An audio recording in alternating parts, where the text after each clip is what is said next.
Welcome to the Not Just Ad Show, where B2B brands discover how creator-led content drives pipeline, builds trust, and grows long-term brand equity. Each episode, we speak with business leaders, founders, and creators who are defining their categories. I'm your host, Marcus Sherwin, and this is the Creator Economy for B2B.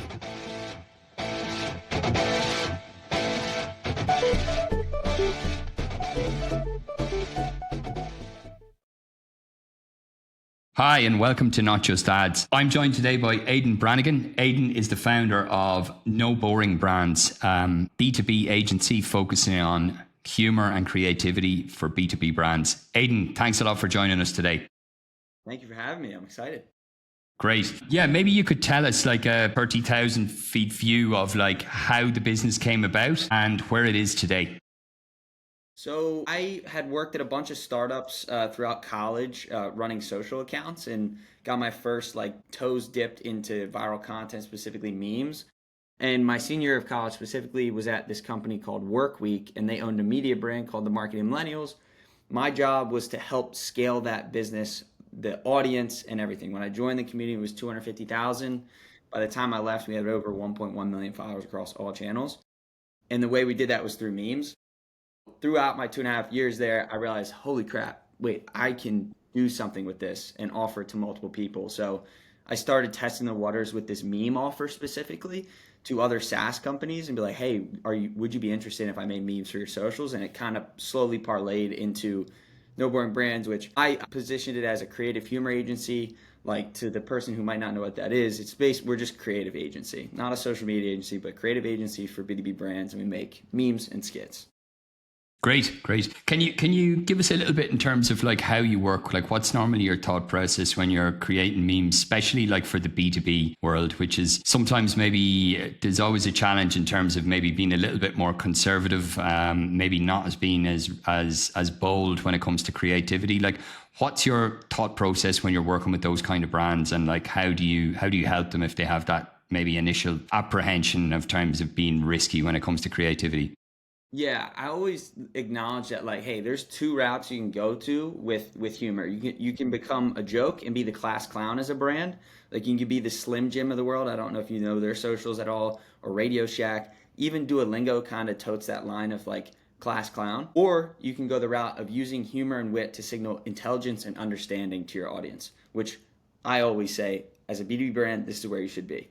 And why this humor works, instead of saying like, here's the newest product feature, here's the price, here's all the features, and here's why it's awesome. It's, hey, like that pain point, like we get that. We see that. We hear you. We love you.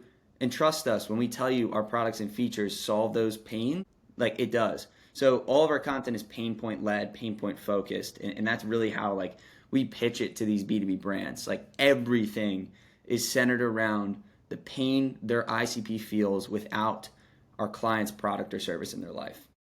Gotcha. So you're really, when you're creating those memes, it's kind of creating humor, but specifically addressing like somebody in their buying group.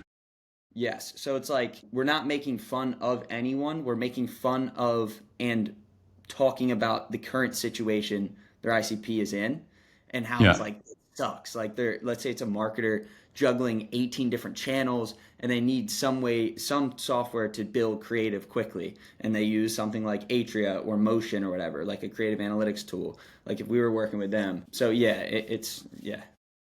Great. And then in terms of like, why do you think B2B brands, like when you work with some of them, what's the biggest challenge you get to kind of get them to come to your trail of thought? Like you mentioned some of your posts are really humorous. Of like, I saw one post you were saying like, I make memes for a living, but you also shared some figures in terms of like business impact as well. Would you be able to share some, like, from some of the brands you're working with, like some actual business impact figures that they've had from adapting your creative approach? Yeah, one company is like this company Trainual. We've been working with them since September of 2023. And right now we're doing anywhere from 11 to 15 million organic impressions for them across Instagram, Facebook, and LinkedIn. And they're booking roughly one demo per day. And like in B2B, like a cost per demo can be upwards of $100, upwards of $500. I don't know their exact figures of what a cost per demo is, but we're booking them one per day through this content. And we've basically made all of their channels like a meme account. So if you go to their Instagram, it's basically a huge meme account. When we started, they had 20,000 followers. Now we're at 75,000 followers. Every meme is super niche, super targeted, so that we can solidify that the only people that get this joke are people that could buy from them, because it's just niche enough that like the layman wouldn't get. Yeah. So it's not like my sister who's in college is sending those memes to her friends, because she's not going to understand it. But a manager at a company with 250 employees is probably going to send it to her manager, because they're experiencing that in a day-to-day, and that just happens to be Trainual's ICP, like 250 to 1,000 employees. So that's one example. But yeah, the way I pitch it is like, I usually kind of flip it on them, and I'm like, are your socials working for you right now? Like, are you getting any sort of success? And most B2B brands struggle with organic social. And the way I view organic social, like its greatest superpower is reaching net new audiences for free. Yeah. And that's what we help them do.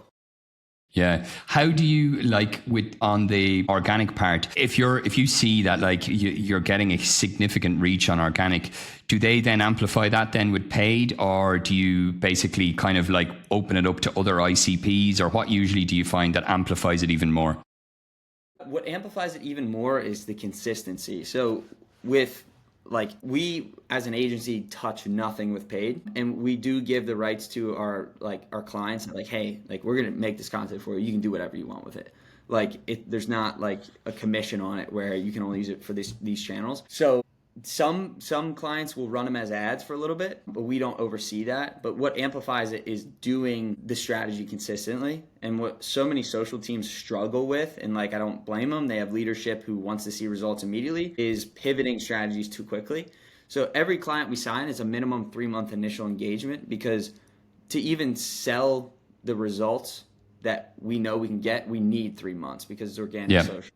And most of our clients haven't been giving organic social the water it needs, so we have to get it off the ground, and it takes a while.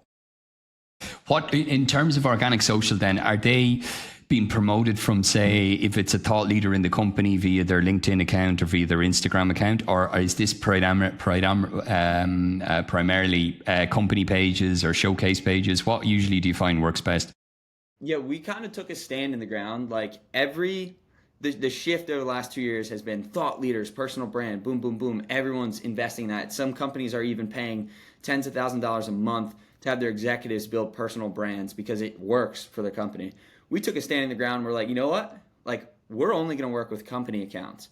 And our positioning there is, hey, you run the company, and let's say you have 5 people on your executive team, and you're investing $20,000 a month on ghostwriting for all their accounts. Guess what? All 5 of them could leave to your competitor next week. And so now you've built an asset for your competitor. If we build your company page can't leave for your competitor unless you get acquired. So it's like we've built it that way, that, hey, we're building you an asset that you guys keep, regardless of what the team does and where they go. And we found like a little bit of a cool niche there. And companies are still willing to invest a decent amount of money each month into it. Yeah. What do you find in terms of like it's an interesting point as well, because I think a lot of companies are, and you'll especially see it on LinkedIn, where they're going into the thought leadership and VP level, senior leadership and so on, C-suite. They're all leaning into that thought leadership piece and kind of trying to be authentic and stuff. You've kind of went the other way to say that, like, look, you can actually keep that owned media asset. How do you find in terms of when you're talking to brands, and especially in the B2B space, and they're afraid to kind of push that creative boundary, that they might say like, okay, this might be a bit risky? Do you get some apprehension initially when you go to them with like some of these ideas around memes and humor?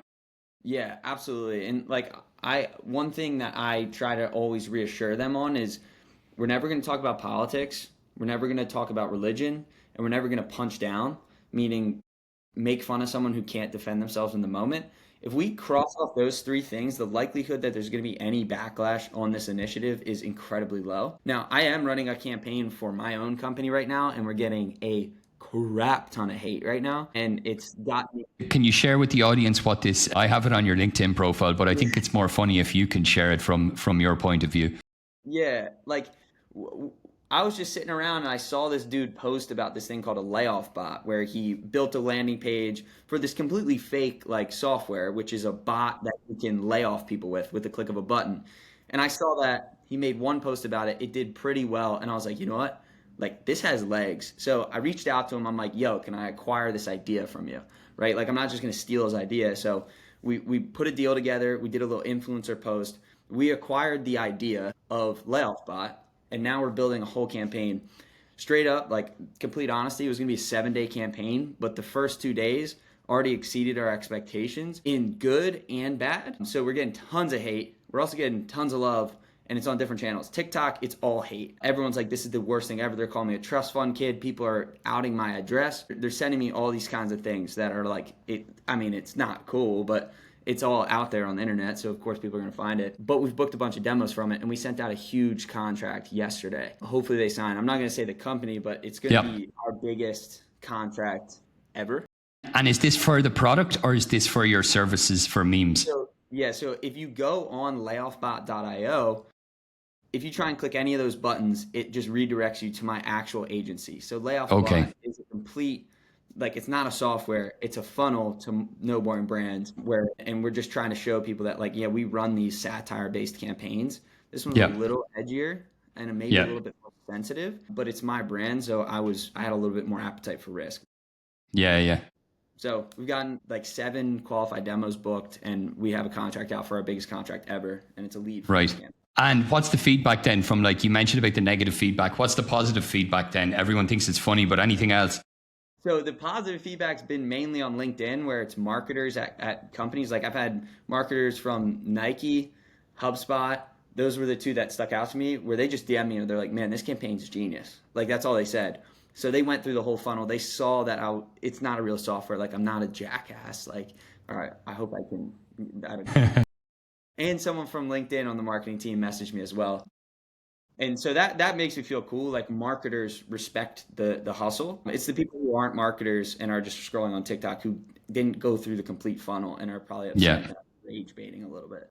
Yeah, I have to say it's very funny. I think as well, like even the whole thing about, like, especially now in the tech world as well, it's good to have a bit of tongue in cheek, and I think people can see that humor. It's definitely it's definitely something different. In terms of then, like, the memes, maybe you can just give us an idea of where, like, how do you get inspiration for humor in memes in B2B? Like what's your creative structure or your creative thought process around that? Yeah, so this is also like, I think you're gonna, like, we'll probably touch on this also. So like knock 2 birds out with 1 stone. Like how to avoid creative burnout is, like, in addition to your question about how to come up with these ideas for B2B clients, it's all pain point based. If you're a company that is well positioned in the market, you will be extremely aware of the pain points you solve, and it'll probably be 5, 10 plus pain points that you solve. And that is already the basis of what your quality marketing and go-to-market is on. So we just take those, and there's so many ways you can rework pain points. So like everything we do, like every client we onboard, we have an intake form. And the most important piece of that is please list out in depth all the pain points you solve. And then we make that the fundamental aspect of everything with our memes. So very, very led on, like, the pain points. Yeah, great. Can you give us a size then in terms of, like, when you started the agency as to where it is today? Like whatever you can share in terms of not names of clients, but like clients, revenue, whatever you can share. So yeah, right now we're working with brands like ClickUp, Trainual, let me see who else, Apollo, Demandbase. So bigger B2B companies. We did a campaign with Palo Alto Networks, which is a $100 billion company. We've done work for some of Gillette's companies they own. I forget, Right Guard is one of them. When revenue, I don't really talk about revenue publicly, but that's fine. A full-time team of 3 now, which is cool. And we've got 8 to 12 project-based contractors that we work with any given month. And yeah, our goal, right now we're working with 12 brands. Our goal is to hit 30 current projects by the end of the year. So Great. 30 projects at once. So we're building and putting a ton of effort into the operations. Yeah, great. In terms of then around, like, say, creator-led content on the B2B space, Where do you see this? You're talking to a lot of B2B brands. You're leaning in really around the humorous side. What do you see? I know around the thought leadership, you shared your opinion around that, but where do you see it going in terms of B2B, in terms of like their content process and the predictions that you may have in the next 6 to 12 to 18 months? Yeah, I think in the next like 18 months, like vlog style content, like almost like a throwback to 2017, 2018 YouTube content where everyone's vlogging. I see that becoming a little bit more prominent when it comes to B2B brands. Also, I was talking to my friend Ryan Solomon yesterday, and he had this really good idea, and it made me think, like, have you ever seen the TV shows like Jubilee where they have like 5 people in a room and they debate about something? It's like, Yep. just stupid stuff like, should a man hold a door open for women? And it's gonna be 4 people who say yes, 1 person say no, and they debate. So he had an idea of doing that for B2B companies where it's like how should you approach like a go-to-market outbound motion, and it's 4 people supporting one cause and 1 person supporting another, and you have them in the room like a debate, and it's like a 5 to 7 minute style video. So I think like not long form content, but longer form content. Yeah. 1 to 3 minute content is going to take over, or I see it having a little bit more stronger of a foothold in the B2B creator space. Yeah. And what's the platforms you think that you would see that this is going to be like kind of more shared on in terms of platforms that you work with? I would say LinkedIn. LinkedIn still has a really massive deficit of quality creators that create just to create. There's a lot of people on the platform that are creating to ship, just to sell whatever. Yeah. I think when people come in to create just for creating's sake, like they do on YouTube, that'll be a big help. Yeah. And for anyone joining, where can they find you? What platform are you most active on? Well, if you go on TikTok right now, you can see my address, so you can literally find me. I'm biggest on LinkedIn, so just Aidan Brannigan on LinkedIn. A-I-D-A-N. Perfect. And No Boring Brands is your agency as well. Yes. So for any memes, humorous memes for B2B, this is the agency. Thanks for having me, Marcus. Yeah, thanks a lot. Thanks for joining, Aidan. Great to talk with you. Yeah, absolutely.